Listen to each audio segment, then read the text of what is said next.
Good morning guys, মই Yuna'z আপোনালোকক পুনৰবাৰ স্বাগতম জনাইছোঁ মোৰ ইউটিউব চেনেল Yuna'z ব্লগলৈ। এতিয়া 5টা বাজিছে, আপোনালোকে মোবাইলত চাই ল'ব পাৰে। তো দেখিলে নহয় টাইমটো। আজি মই আপোনালোকক দেখুৱাবলৈ গৈ আছোঁ এখন সুন্দৰ ঠাই, যোনখনক ভাৰতৰ স্কটলেণ্ড বুলিও কোৱা হয়। আপোনালোকে চাগে ঠাইডোখৰৰ নাম গমেই পাইছে আমি কলৈ গৈ আছোঁ। তথাপিও মই কৈ দিছোঁ, ঠাইখন হৈছে আমাৰ চুবুৰীয়া ৰাজ্য শ্বিলংখন। আৰু আমি ৰাস্তাত গৈ থাকোঁতে যিমানবোৰ ভিউ পইণ্ট দেখা পাওঁ, সকলোবোৰ ভিউ পইণ্ট আপোনালোকক দেখুৱাবলৈ চেষ্টা কৰিম। গতিকে ভিডিঅ'টো স্কিপ নকৰাকৈ শেষলৈকে চাই থাকক। এতিয়া আপোনালোকক ডাইৰেক্ট ৰাস্তাত লগ পাম। তেনে বলক ভিডিঅ'টো আৰম্ভ কৰোঁ।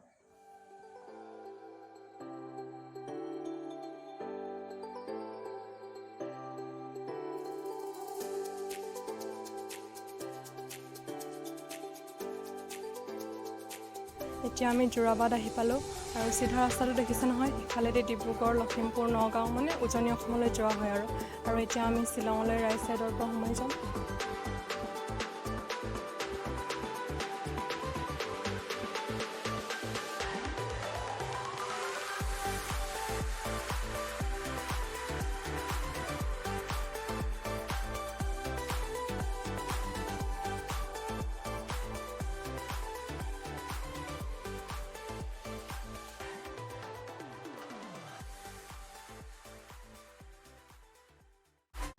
ইয়াতে আমি টোল গেট পাৰ হ'লোঁ আৰু টোল গেট পাৰ হৈ এনেকুৱা চেণ্টাৰ এটা আপোনালোকে পাব।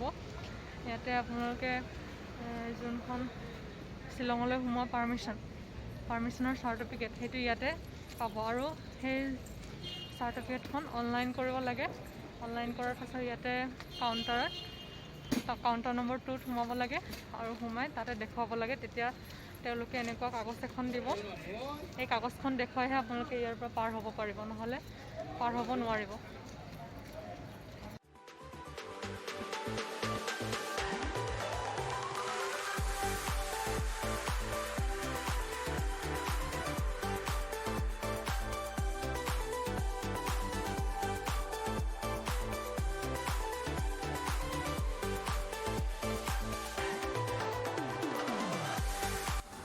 আপোনালোকে এই তলৰ ৰাস্তাটো দেখিছে নহয়, আমি তাৰ পৰাই উঠি আহিছোঁ এতিয়া অলপ আগতে। তাৰ পৰা উঠি আহি আমি ইয়ালৈ পাইছোঁহি আৰু এতিয়া ইয়াৰ পৰা ওপৰলৈ উঠি যাম। শ্বিলং নোপোৱাৰ আগতে এইখনেই হৈছে আমি দেখা পোৱা ফাৰ্ষ্ট ৱাটাৰফল আৰু ভাবিলোঁ আপোনালোককো দেখাই দিওঁ, সেইকাৰণে ইয়াতে ৰখি দিলোঁ আৰু এতিয়া চাই লওঁ।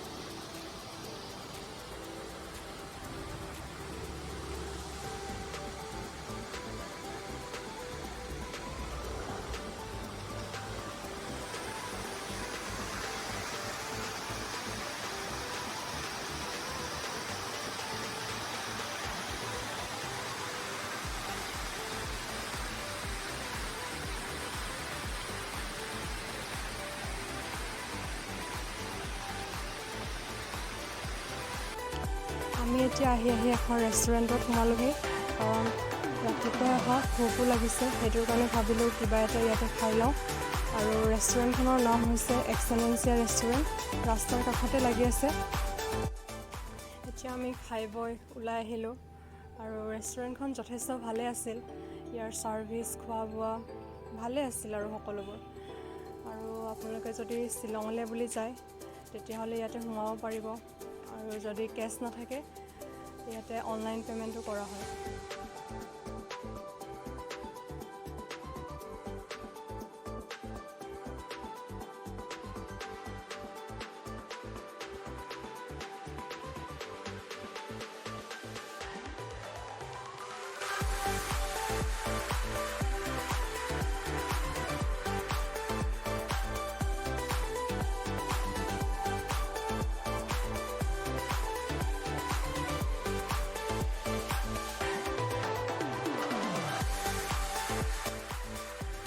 এতিয়া আমি আহি পালোঁ উমিয়াম লেক, যিখনক বাৰাপানী লেক বুলিও কোৱা হয়।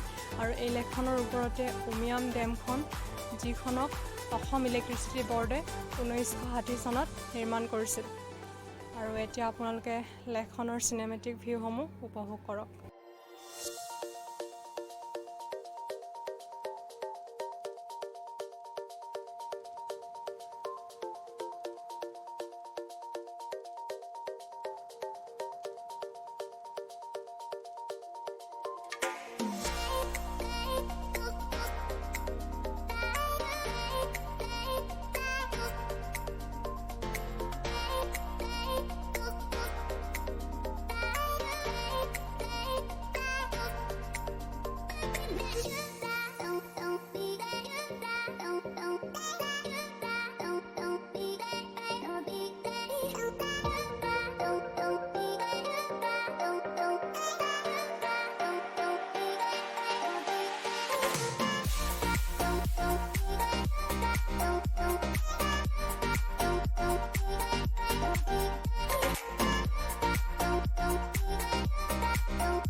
ফাইনেলি গাইজ শ্বিলং পালোহি।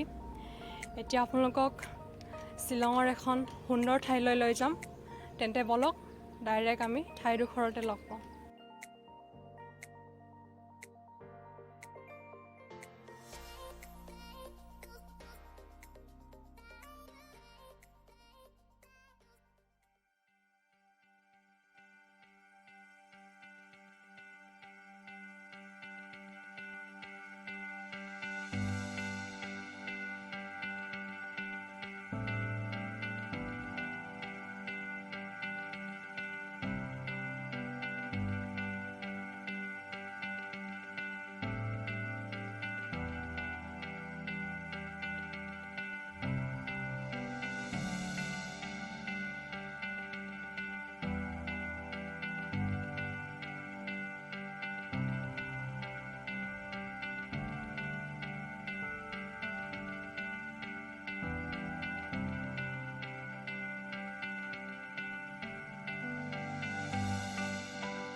ফাইনেলি গাইজ ঠাইডোখৰত আহি পালোঁ। আচলতে এইখন এখন চাৰ্চ হয়, যোনখনৰ নাম cathedral of Mary Help of Christian, যোনখন শ্বিলঙৰ লাইটুমখুৰত অৱস্থিত।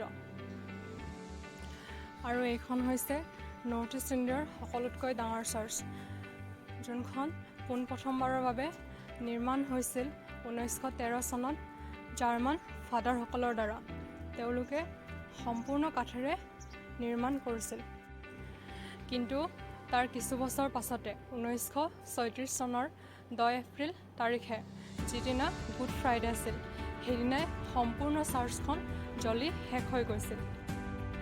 কিন্তু সেই বছৰতে চাৰ্চখন সম্পূৰ্ণ শিলেৰে পুনৰ নিৰ্মাণ কৰা হৈছিল, আৰু সেইখনে বৰ্তমান এইখন। আৰু চাৰ্চখন সঁচাই বহুত ডাঙৰ আৰু ধুনীয়া। কেতিয়াবা যদি আপোনালোকে শ্বিলঙলৈ আহে তেন্তে নিশ্চয় এবাৰ আহি চাই যাব।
এতিয়া আমি যাবলৈ ওলালোঁ। আপোনালোকক চাৰ্চৰ ভিতৰখনো দেখাম বুলি ভাবিছিলোঁ, কিন্তু যিহেতু আজি দেওবাৰ আৰু তেওঁলোকে প্ৰত্যেক দেওবাৰে ইয়াতে চাৰ্চত প্ৰাৰ্থনা গায়, সেইকাৰণে আজি ভিতৰলৈ সোমোৱা নহ'ল। কিন্তু আপোনালোকক আশা দিছোঁ নেক্সট টাইম আহিলে ভিতৰখনো নিশ্চয় দেখুৱাম। আৰু বহুতো ঠাই চাবলগীয়া আছিল, কিন্তু কৰোণাৰ টাইমৰ কাৰণে সকলোবোৰ ঠাই বন্ধ ৰাখিছে, সেইকাৰণে চাবলৈ নোৱাৰিলোঁ। আৰু নেক্সট টাইম আহিলে আপোনালোকক সেইবোৰ ঠাই দেখাবলৈ চেষ্টা কৰিম।